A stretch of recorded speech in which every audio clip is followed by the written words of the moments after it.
2026-27 academic year కి admissions ని ఆహ్వానిస్తుంది పల్లవి engineering college. నాక్ ఏ గ్రేడ్ గుర్తింపు, అత్యాధునిక మౌలిక సదుపాయాలు, 91% పైగా ప్లేస్మెంట్ సక్సెస్ రేట్ తో టాప్ ఎంఎన్సీ కంపెనీలో ఉద్యోగ అవకాశం. అడ్మిషన్ల కోసం 9247528134 9247528135 నంబర్స్ ని ఈ రోజే సంప్రదించండి. మనతో మాట్లాడడానికి మాజీ డిప్యూటీ మేయర్ బీజేపీ నాయకులు ఉన్నారు, సుభాష్ గారు ఉన్నారు. అని చెప్పండి, ఏర్పాట్లు ఏ విధంగా జరుగుతున్నాయి? అంటే పోలీసు వాళ్ళు కూడా అన్ని ఏర్పాట్లు చేస్తున్నారు, ఏ విధంగా జరుగుతుంది?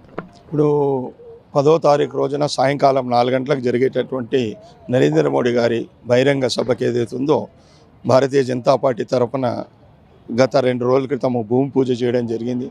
ఈరోజు ఏదైతే సెంట్రల్కి వెళ్ళి వచ్చినటువంటి అధికారులు, మరి అదేవిధంగా మన శ్రీధర్ డీసీపీ గారు, మరి అదే సుబ్బయ్య ఏసీపీ గారు, వీళ్ళందరూ కూడా ఇక్కడ చేసేటటువంటి పనులు సమీక్షిస్తూ ఉన్నారు. ఇక్కడ దాదాపుగా 5 రోజుల ముందే పని స్టార్ట్ అయిపోయింది. ఇంకా 2 రోజులలో ఇక్కడ పని పూర్తయిపోతుంది.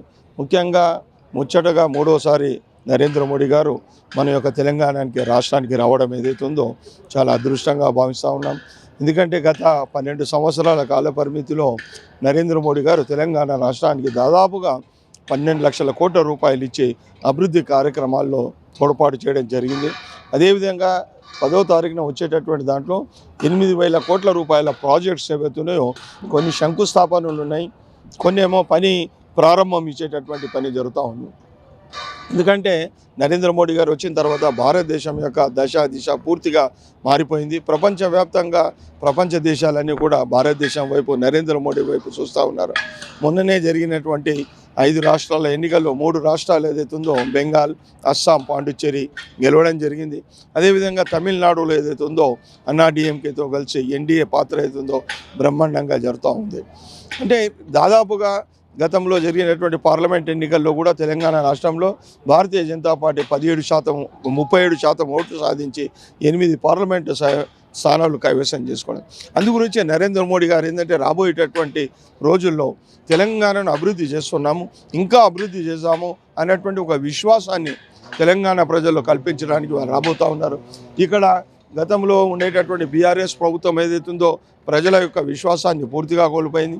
ఇప్పుడు ఉండేటటువంటి రేవంత్ రెడ్డి ప్రభుత్వం కూడా ఎప్పటికప్పుడు కాంగ్రెస్ ప్రభుత్వము కళ్ళబోలి మాటలు చెప్తూ మేనిఫెస్టోలో పొందుపరిచినటువంటి హామీలను కూడా పూర్తిగా నెరవేర్చలేనటువంటి పరిస్థితి. గతంలో బీఆర్ఎస్ లక్షల కోట్ల రూపాయలు అప్పులు చేసిందంటే తెల్లారు లేవంగానే పేపర్లో చూస్తే 3,000 కోట్లు, 4,000 కోట్లు, 5,000 కోట్లు అప్పులు తీసుకుంటున్నారు అన్నటువంటి రేవంత్ రెడ్డి అడ్మినిస్ట్రేషన్ పూర్తిగా కొలాప్స్ అయిపోయింది. మంత్రులందరూ ఎవరికి వారే ఇష్టారాజ్యంగా పనిచేస్తూ ఉన్నారు. ఎక్కడ కూడా అభివృద్ధి కార్యక్రమాలు జరగడం లేదు. ఇప్పుడు ఉండేటటువంటి వేసవి కాలంలో అక్కడక్కడ వర్షాలు పడితే పంటలన్నీ నాశనమైనా కానీ ఒక్క మంత్రి కూడా హైదరాబాద్నే కూర్చుంటున్నారు, కానీ ఎక్కడ పోయి చూడడం లేదు. హైదరాబాద్ డెవలప్మెంట్ కూడా ఏదైతే ఉందో దాదాపుగా 1,00,000 కోట్ల రూపాయల పైన హైదరాబాద్కి వెళ్ళి. ఎందుకంటే నేను 40 సంవత్సరాల క్రితం కూడా హైదరాబాద్ కార్పొరేటర్ బీజేపీ ఫ్లోరిడా 2002లో కూడా నేను హైదరాబాద్ డిప్యూటీ మేయర్. అప్పుడు హైదరాబాద్కి మంచి ఎన్నో రకాలైనటువంటి అవార్డ్స్ వచ్చినాయి. బెస్ట్ సిటీ అవార్డు వచ్చింది, బెస్ట్ లైటనింగ్ సిటీ అవార్డు వచ్చింది, గ్రీన్ సిటీ అవార్డు వచ్చింది, best icon city award Rajasekhara Reddy గారితో నేనే తీసుకున్నాను. అప్పుడు అటల్ బిహారీ వాజ్పేయి గారు ప్రైమ్ మినిస్టర్గా ఉండే. కానీ ఇప్పుడు మొత్తం కూడా టోటల్ కొలాప్స్ అయిపోయింది. అమృత్ సిటీ కింద ఇన్ని డబ్బులు వస్తున్నాయి. ప్రధానమంత్రి ఆవాస్ యోజన కింద 8,000 కోట్ల రూపాయలు వాళ్ళు పరిగణలో తీసుకొని యూజ్ చేయడం లేనటువంటి పరిస్థితులు ఉంది.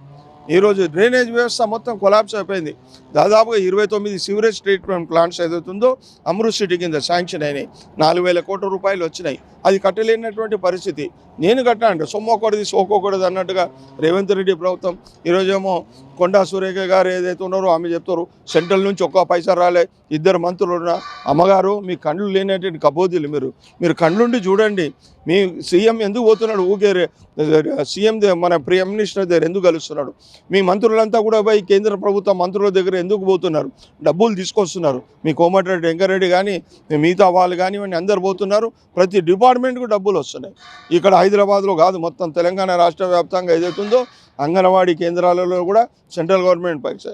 ఆయుష్మాన్ భారత్ సెంట్రల్ గవర్నమెంటే, సించాయి కార్డు సెంట్రల్ గవర్నమెంటే, అక్కడ ఉండేటటువంటి టాయిలెట్స్ సెంట్రల్ గవర్నమెంటే, జల్ మిషన్ కింద మంచినీటి వ్యవస్థ సెంట్రల్ గవర్నమెంట్. మీరు చేసేది ఏముంది? ఏమీ లేదు.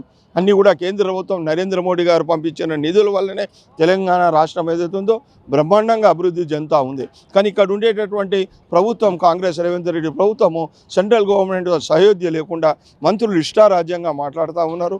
వాళ్ళకు అవగాహన లేదు అడ్మినిస్ట్రేషన్ మీద. వాళ్ళ యొక్క సొంత మినిస్ట్రీ లోపల వాళ్ళు ఎక్కడెక్కడ ఏం పనులు జరుగుతున్నాయి, ఎక్కడెక్కడ అభివృద్ధి కార్యక్రమాలు ఎంతెంత వస్తున్నాయి, మా కిషన్ రెడ్డి గారు ఓపెన్గా డిక్లేర్ చేశారు. 12 లక్షల కోట్ల రూపాయలు ఎట్లా వచ్చినాయి అన్నటువంటి ఒక బుక్లెట్ ప్రింట్ చేసేది ఏదైతుందో పంపించేటటువంటి ప్రయత్నం చేశారు.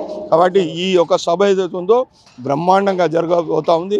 5 లక్షల మంది పైన ఏదైతే ఉందో బీజేపీ ప్రజలు వస్తున్నారు, కార్యకర్తలు వస్తున్నారు, పుర ప్రముఖులు వస్తున్నారు, ఐఏఎస్ ఐపీఎస్ ఆఫీసర్లు వస్తున్నారు, డాక్టర్సు, లాయర్సు, డాక్రా గ్రూప్స్ అందరు ప్రజలందరూ వస్తున్నారు. ఎందుకంటే నరేంద్ర మోడీ అంటే ప్రజల్లో ఒక విశ్వాసం ఏర్పడ్డది. ఆ రకమైనటువంటి దాంట్లో వస్తున్నారు. ఆత్మనిర్భర్ భారత్ ద్వారా ఏదైతుందో బ్రహ్మాండమైన పనులు జరుగుతూ ఉన్నాయి.